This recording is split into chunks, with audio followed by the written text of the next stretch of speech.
Before we get further into this video, we've got this update here, the 8th anniversary Legends Information Special Edition, premiere of a special recorded performance by an incredible artist. Now, it says artist implying one, but you know, we don't know what it's going to be. Most people are thinking Blizzard, Daichi Miura. I hope I said that correctly. Miura. I hope I said that correctly.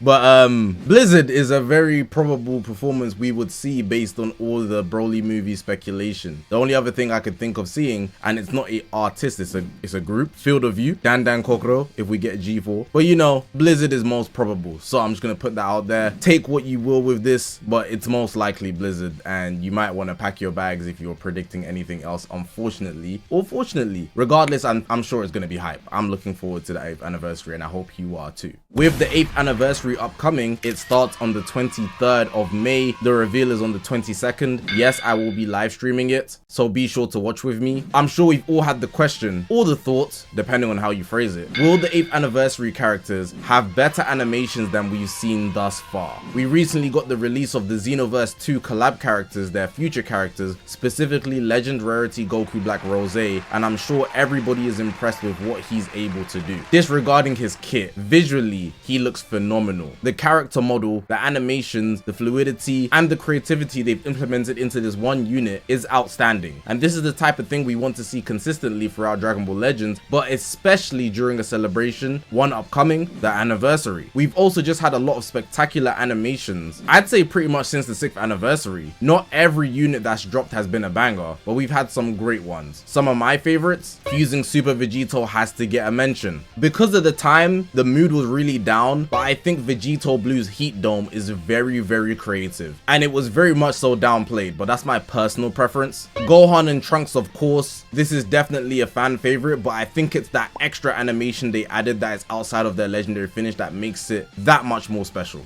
Fuse Zamasu should get mentioned here. Super Saiyan Goku, the instant transmission one, I love the way the camera follows him all around. The Daima Boys, Super Saiyan 4 Goku and Super Saiyan 3 Vegeta, they both hit like crazy. UI Goku from the 7th anniversary, very underrated because of the mood around that time, but they literally referenced the Moro arc. Phenomenal. And of course, Super Saiyan 2 Gohan from the festival. We also got the Legend Rarity characters. I'm a big fan of Legend Super Vegito, and going deeper into this conversation, we should definitely check out Legend Bardock and Legend Goku Black Rose, as I did not analyze their legendary finishes at the time of their releases, based on factors surrounding that time, but we're gonna do it in this video to hype up the 8th anniversary, break it down, look at the spectacular details, because the Legends devs, they do be putting in effort for this. So let's tap in. Alright, let's start with Legend Bardock here, right? So he comes in, screams, and he hits with little free piece. It's not little at all, actually. It's really heavy. I think it's a left hook, then a right hook, then a kick with the spin, and then he goes in flying. The blue aura comes in with another fly kick, and at this point they make it a real cutscene, right? So you get Bardock's face close up, but then they zoom out so you can see his whole figure. And if you're looking at him properly, this is a man that's been fighting for a long time. He's trying to go out with a bang.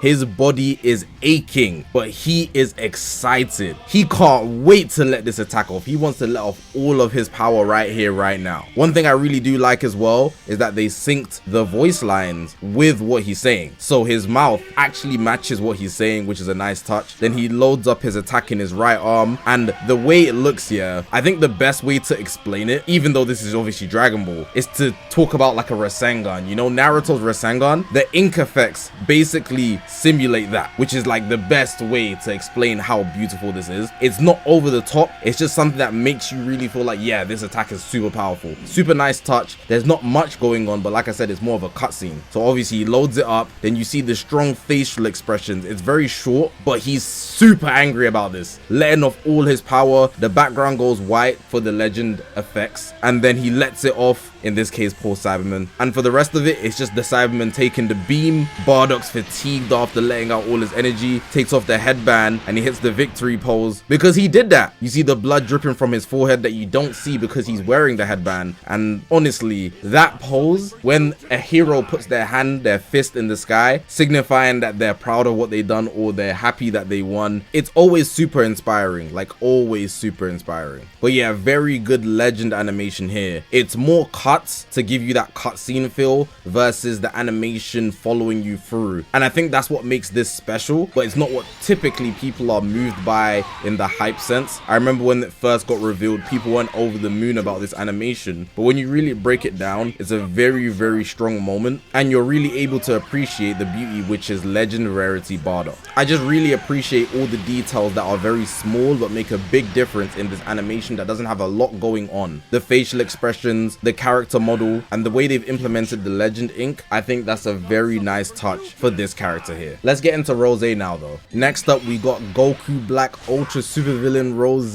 whatever you want to call it. He got a long ass name, man. But we're coming in here, we're starting at his fingers, right? And then they pan over to his face, which is nice. And he immediately pops the sword. The blade here is going to be something very, very important for the whole animation, because unlike Bardock, not completely unlike, but for the most part, every time he swings his sword, so the scythe, the blade, whatever you want to refer to it as, the output of that attack is where you see the legend ink animations. And because there's a lot more going on here, you will then see a lot more legend ink implementation. So he flies in, hits a 2 slice, and you can see small ink effects if you look very closely, but this is only the beginning. Then after that, he hits a key blast close, then he hits a huge slash, and you're going to see a huge explosion here, and that's where you really see the legend ink effects pop out. There's a lot there similar to how I compared Bardock's with a Rasengan. With the nuke, you see all the ink effects flying, the gold, the black. It's a really nice touch. I actually love how they do it once you really hone in and appreciate what you're looking at. Now here's where Rose tries to turn up. You know, he brings out the whole scythe, and now he's going to be sending some big slashes, huge instant transmissions, knocking the enemy all over the place, and then they get slammed into the ground. And the grin, the facial expression here on Rose is phenomenal. This is all happening at a super high pace, so seeing all of this is super stimulating. Rose at this point just starts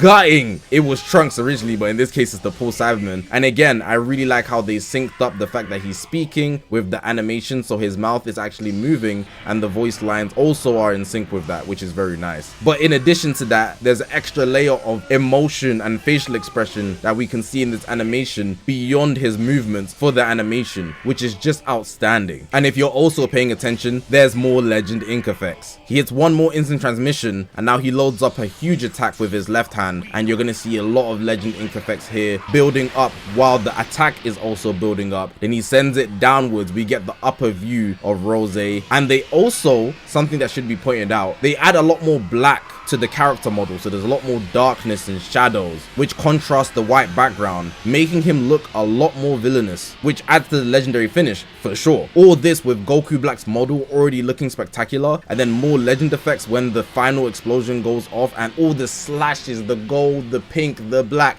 it's all beautiful. And then we see the supervillain laugh at the end. He's absolutely proud of himself. Subarashi, magnificent, laugh into the sky to end off the legendary finish.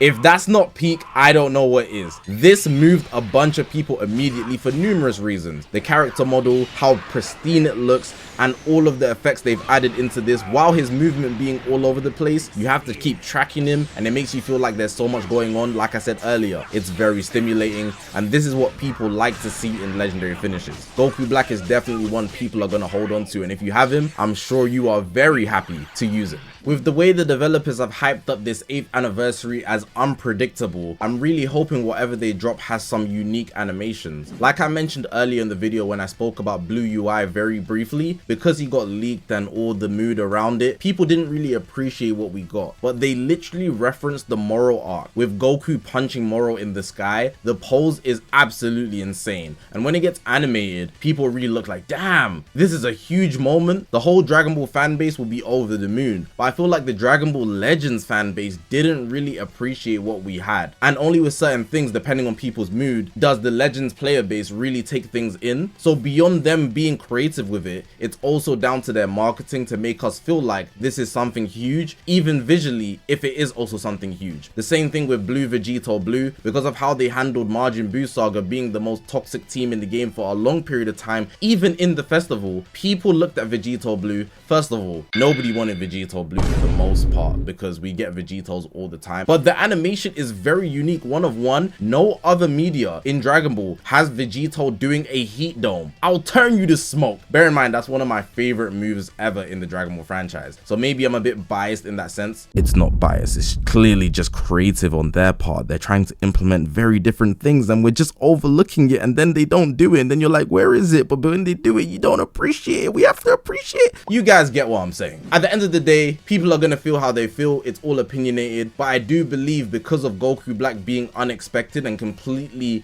a curveball, people like it more. Plus Goku Black is just very much appreciated for the most part. But I do believe with anything, they can hype it up if they're creative with it. Look at the 6th anniversary. Fusing Super Vegito having Kakarot level animations is absolutely unfathomable until it happened. And then another curveball, Gogeta Blue right after that. Fair enough, his animations aren't exactly unique, but we didn't expect that. So it's more about how we go into things and then what they release that betrays but also overwhelms our expectations. That's what I believe will make this anniversary great. And because they've already decided to do this unpredictable marketing, I think they're going the right direction given that they just execute. But hopefully you guys did enjoy this video. If you haven't already, make sure to press the subscribe button. We're on this grind to 200,000 subscribers. I appreciate you guys for watching, man. My name is Zakashi, guys, and I will see you guys in the next one, man.